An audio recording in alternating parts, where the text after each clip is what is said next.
You know, when it comes to Hawaiian songs in itself, no other instrument can play a melodic line like a steel guitar can. I can actually caress the melody with the steel guitar. The essence of steel guitar is the movement of the bar, the slide sound. I always felt this way, that the steel guitar sort of gives Hawaiian identity, distinct identity, because it's an instrument that was invented here. The steel guitar is synonymous with Hawaii. People from all over the world, every time you talk about Hawaii or Hawaiian music, that's all they can hear is a steel guitar. I would like to go back and show you some of the early tools of the trade. Everybody was trying to figure out a way to make something that would work better than what they've had, which is natural. The first metal things that they used to slide on the strings were various things of whatever was handy. I know they used a pocket knife and metal pocket combs and things of that sort, but it was still far from satisfactory. The earliest steel slide bars that they used looked like this. Now, as you see, this is very thin, and it is marked with some things on the side to help you get a better grip. And these were some of the earliest ones they used. There were variations of these, of course, this being one here.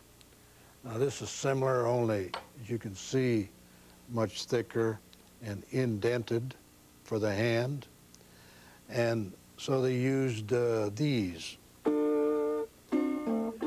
Now, the problem that they found with this type of a steel bar was when they moved the bar over, when you moved it out and back in and out, it would get hung in the strings. So, necessity being the mother of invention, as they say, somebody decided to round the end off. And they call that a bullet nose or a bullet end bar. Now, here's one in one of the original casings, a little cardboard tube that said, genuine stainless steel Hawaiian guitar, bullet end, steel. Now I'll take it out and show you. You see one end was a little countersunk for the thumb to hold it, and the outside end was rounded off but was indented because at that time they had to turn these on a lathe, as I understand, and they had to have an area on the end for the lathe to grip. So it came out with an indentation on the end. But nevertheless, this allowed you to move in and out, as you can see, without getting the bar hung on the strings as before. Now, then later came variations of these. This is the one that I use now. You can see it's about 3/8 of an inch in diameter. And this is chrome, I think chrome-plated tool steel, which is very hard. Even sliding on the strings, they found an early usage of Monel steel that it was too soft and would ultimately get grooves in just from sliding it back and forth on the strings. So then they decided that it had to be much harder, so they used tool steel and chrome-plated it, which is like this one here. Now, Joseph Kekuku is the one that is generally credited with perfecting the tools of the trade. When they went from the acoustic wooden guitars to playing with steel guitar, they had to find a way to get the strings up off of the neck, or the bar, when you slide the bar, would come in contact with the frets and make a terrible sound. So then they designed a nut that was used to place down on this area, as you see on this guitar here, to raise the strings up from the neck. Now, this guitar here is an early National, which is a resonator acoustic guitar, not electric. And this was a Spanish guitar model. This guitar was Pua Almeida's guitar, by the way. And it was a Spanish guitar model because you can see the wood neck. The Hawaiian guitars, as they call them, the steel guitars, the neck was the same as the body and square and hollow to give increased sounding, a soundboard. So this being a Spanish guitar and played as a Spanish guitar is, they had to put the nut on here to raise the strings up from the neck. Now Joseph Kekuku, who did that, he also designed picks, and they have not changed much over the years. They look similar to a thimble, as you see, and they fit on the ends of the fingers, and the pick curls up over the end.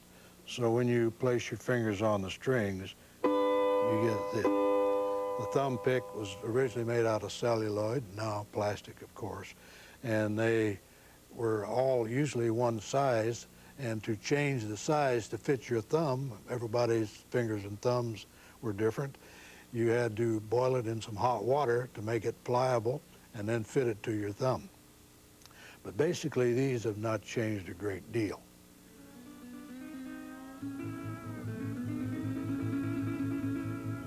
Well, my first exposure, I guess you would say, to steel guitar, we called it Hawaiian steel guitar, back where I came from in Ohio, was in the early 30s when the tent shows would tour all over the United States, especially in the middle section of the United States.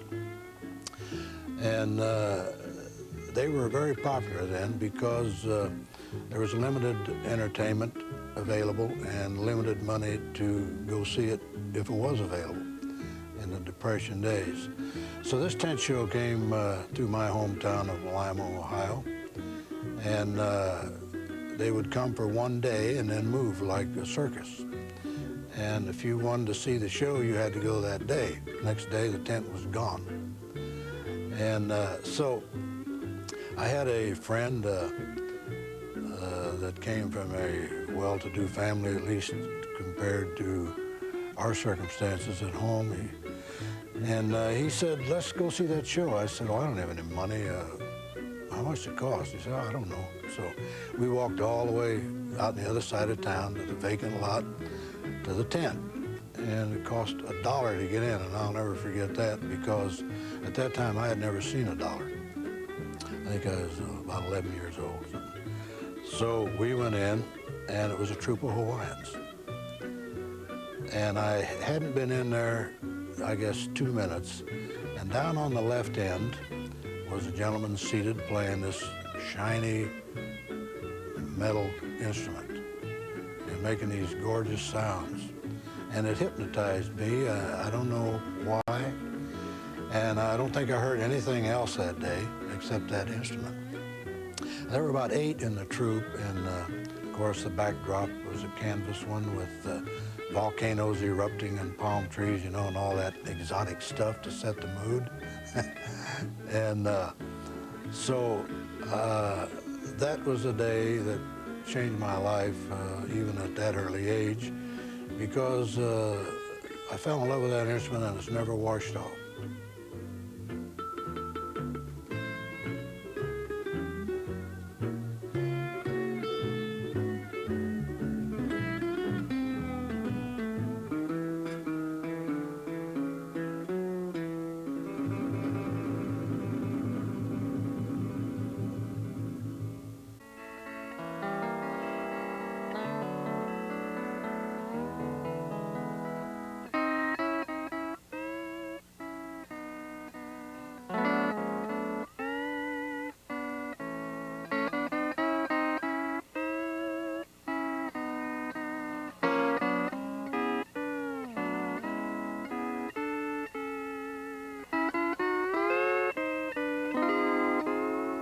The song I am playing was written by my father in about the year 1939. The name of the song is Nalan.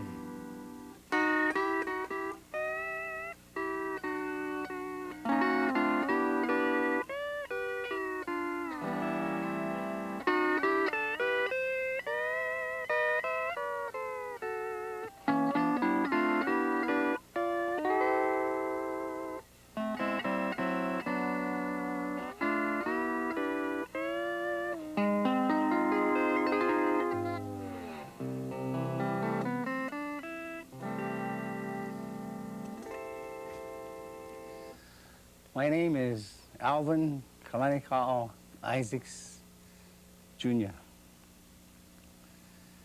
Everybody calls me Barney. And my professional name is Barney, and my father's name was also Alvin Kalanikao Isaacs Sr. And his professional name was Alvin Kaleolani Isaacs. And he wrote many, many songs. I became interested in music because where we lived in Kalihi, we had a very, very large home. And my father was, at the time, he was in the police department after he graduated and married my mother. Both of them went to McKinley High School. And he had an accident while pursuing a criminal on his motorbike. And he received the bike toppled, and he had a very serious injury and had his disabled pension. As a result, because of not being mobile, he started to turn to music. And then after that, he completely changed his life and became a musician. He played with Harry Owens. He had his own big bands, and he had a lot of small combos. Then he had all these rehearsals at home because the house was so big. And we, the kids, we used to lie down on the floor, stay on the porch, and listen to the band rehearse and these little Hawaiian combos. And we all became very interested in Hawaiian music, especially my two brothers and myself. One brother was Norman, and the other one was Arthur Isaacs. All three of us became steel guitar players. Then as time went by, we decided one guy would play the guitar, one guy would play the bass, and then we could start our own trio. So with the help of my father, who taught us all the basics of all these instruments, we started our own trio and became Hawaiian musicians. We didn't play with each other all the time, but we started with each other and then branched off with different bands. And the second song I would like to play, I'll only play two of my father's songs, was also at the time a big hit here in Honolulu, and was composed about the same time as Nalani. The name of this song is Analani'i.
Well, here's my steel guitar that I have here. This one is from Japan. And many years ago, if you ever had anything that was made in Japan, it probably wasn't that good. But today, you know, this steel guitar that I have, called a Kanapa steel guitar, made in Japan, is an excellent one. And this reminds me of the old steel guitar that Gibson used to produce many, many years ago. Anyway, I'm going to be playing on this instrument, first of all, a tuning that, this is the most popular tuning I know, and my favorite. It's called the C6 tuning. Basically, every tuning that I use has an E on the top. Then the C, A, G, E, C. I have a B flat here on the 7th string and a low C on the bottom. Okay, now many steel guitars have 8 strings today. The steel guitars of yesterday had only 6. And if you go to a pedal steel guitars, he may have 10 strings or even 12, including pedals. And if I go any farther past 8, I get lost. So I'm gonna stick to 8. So anyway, in this tuning, I can play most of my songs. Now, some songs require certain tunings, okay? And when I say require certain tunings, in order to play them like how it was originally played, you have to have that tuning. Otherwise, it doesn't sound the same. But with this tuning, I can play anything from Hano Hano Hanalei to, I want to go back to my little grass shack, you know?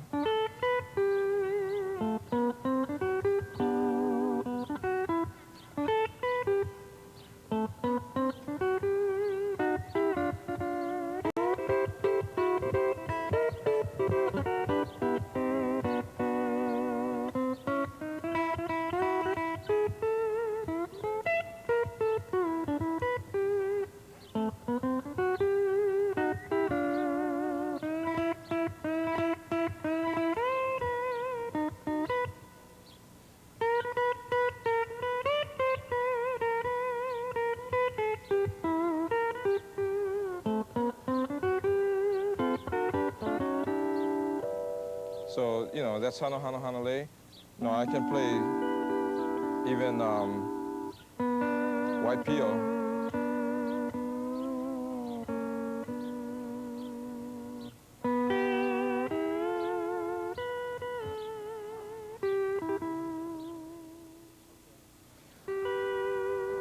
Okay, a little about the technique on the steel guitar. First of all, left hand.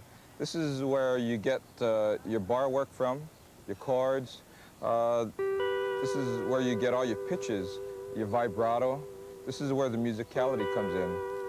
You know, without the right left-hand technique, you can sound anything from this to, or even,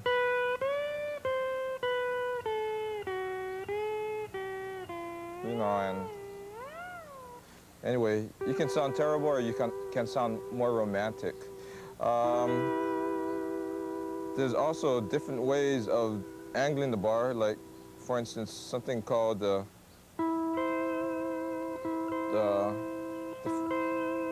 forward slant. I've been telling people about all these slants and I forget. Anyway, forward slant, straight bar, backward slant, or reverse slant. Okay. Anyway, it takes quite a while before a person can truly master the bar. Took me all these years. Performers are hard to find. A lot of questions come up. Why aren't there more steel guitar players?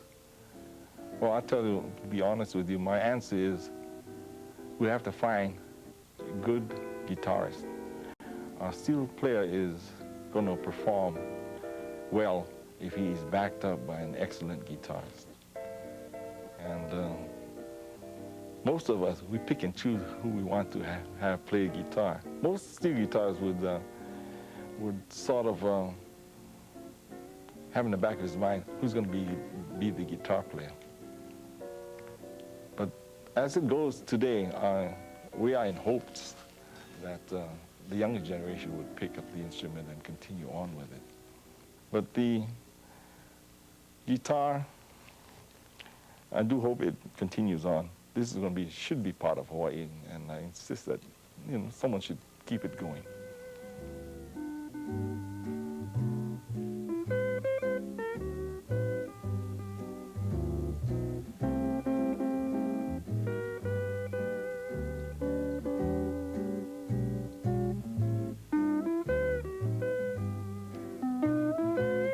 I've never made fun of my instrument.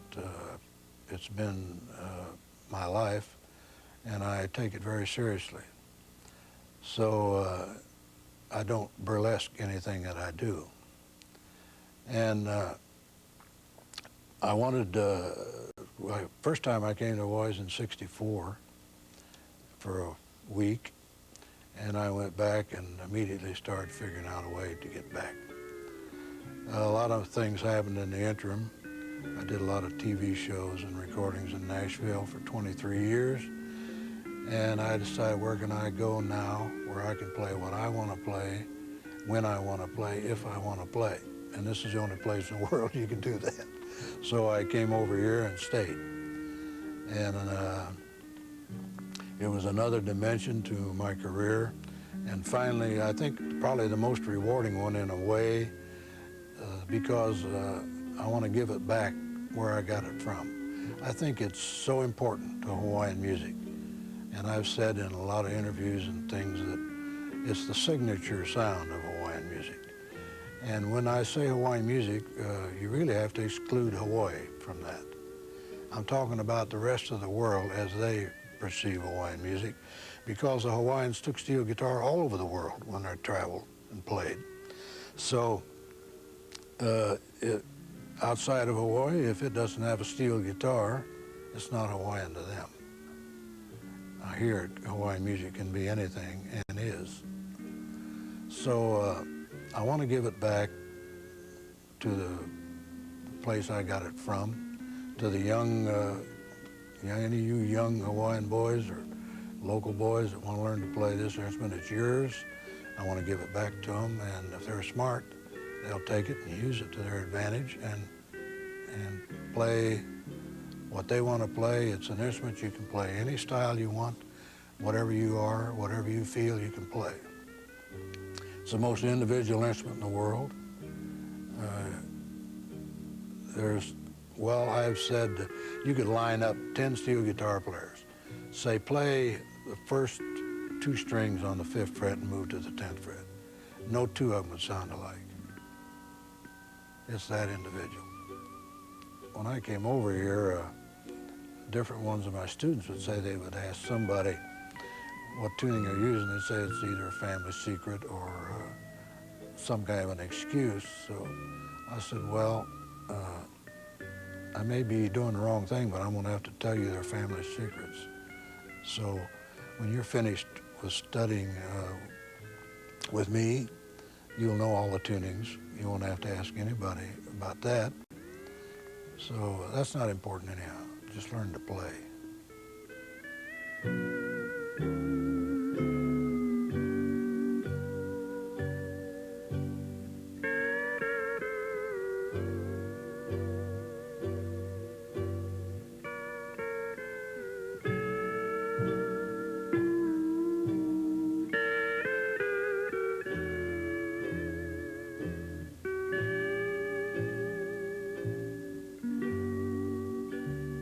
Let's talk about a little about the future of steel guitar. And for a while, the future didn't look too good, because a lot of Hawaiian groups never used the guitar because of the resurgence of the slacky guitar. And also, we love the slacky guitar because that is the Hawaiian way of playing the steel guitar. You tune, you have about, maybe it must be about 50 different tunings, slacky tunings. And like a steel guitarist, a slacky guitarist, a lot of them have the pit tuning.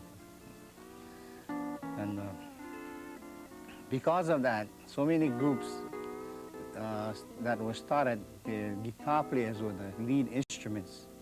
So they didn't really need a Hawaiian steel guitar. And like I say, it sounds good, you know, but we think that the steel guitar is still the original sound that people used to like, you know, many years ago. And so we started, Jerry Byrd came down here because he loved Hawaiian music. He played beautiful country western. And he came down here, he packed house and lot, and he has never gone back to live. He said he's going to just stay here the rest of his life.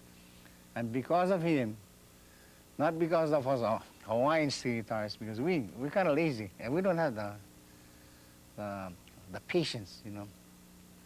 Jerry has a lot of patience in teaching the steel guitar, and he has a system that he has all written out too.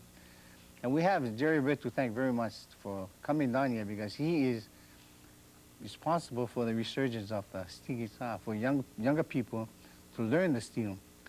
I used to teach, but my system is a little slow, and I haven't taught for a long time. And so maybe Jerry and I might get together and start maybe in a studio opening classes, which I hope I can do.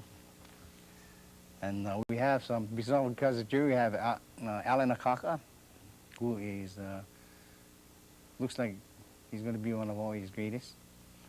You know, Jerry Byrd and some others say that, you know, in the next few years, you're going to be it, Alan. And I'm just thinking, you know, if I'm going to be it and they're going to be listening to me, I'd better practice. I got a long ways to go before I'm like them.